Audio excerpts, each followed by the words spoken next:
Hi guys! Pag-usapan natin ngayon ang isang napakahalagang konsepto sa respiratory system, ang tinatawag na perfusion-diffusion impairment at ang kondisyon na hepatopulmonary syndrome. Para maintindihan natin ang problema, simulan muna natin sa normal. Mula sa hangin na nasa alveoli, ang oxygen ay dumadaan sa alveolar wall papunta sa pulmonary capillaries at pumapasok sa dugo. Dapat malapit ang capillaries sa alveoli para madaling makapasok ang oxygen. Sa mga pasyenteng may chronic liver disease, lalo na ang cirrhosis, maaaring magkaroon siya ng kondisyon na tinatawag na hepatopulmonary syndrome. Tatlong bagay ang nangyayari dito. May liver disease, lumalawak o nagdadilate ang pulmonary blood vessels at nagkakaroon ng hypoxemia o mababang oxygen sa dugo. Bakit nagkakaroon ng hypoxemia?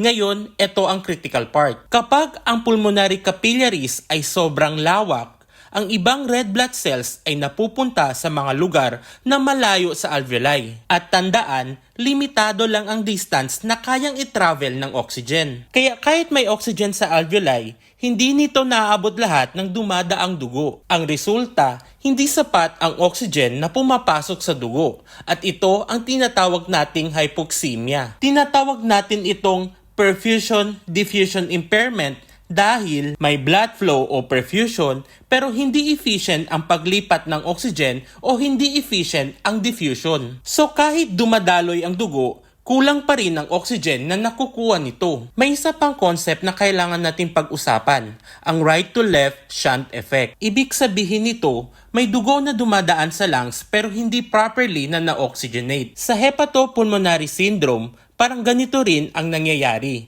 dahil sa abnormal blood vessels. Pero ang magandang balita dito, nakakatulong ang supplemental oxygen. Kapag tinasan natin ang oxygen level sa alveoli, mas napipilitang pumasok ang oxygen kahit malayo pa siya sa capillaries. Kaya ang perfusion-diffusion defect ay responsive sa oxygen. Pag ang pasyente ay may liver disease, maaari mong makita sa kanya o hindi ang mga signs na ito, tulad ng ascites, jaundice at spider nevi. Kapag sinabi nating ascites, ito yung pamamaga ng tiyan dahil sa fluid.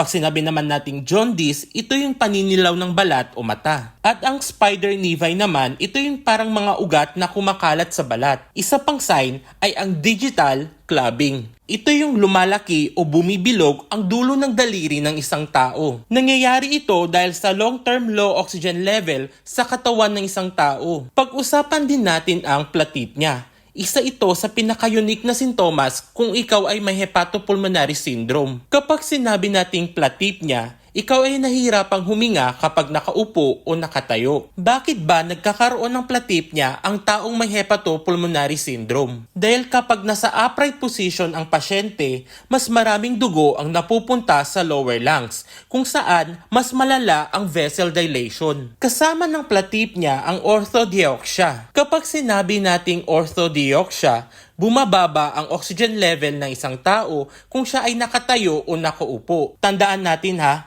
pag sinabi nating platipnya, ito ay nararamdaman ng pasyente. Pag sinabi naman nating orthodioxia, nakikita natin ito sa oxygen measurement. Sa madaling salita, ang hepatopulmonary syndrome ay isang kondisyon kung saan ang liver disease ay nagdudulot ng abnormal na paglawag ng lung blood vessels kaya hindi maayos ang pagpasok ng oxygen sa dugo. At ang pinaka-classic na clue nito ay mas hirap huminga ang pasyente kapag nakatayo, mas gumagaan naman kapag nakahiga. Kung may natutunan ka, i-like, i-share at i-follow mo na rin ako for more medical topics. Thank you for watching guys!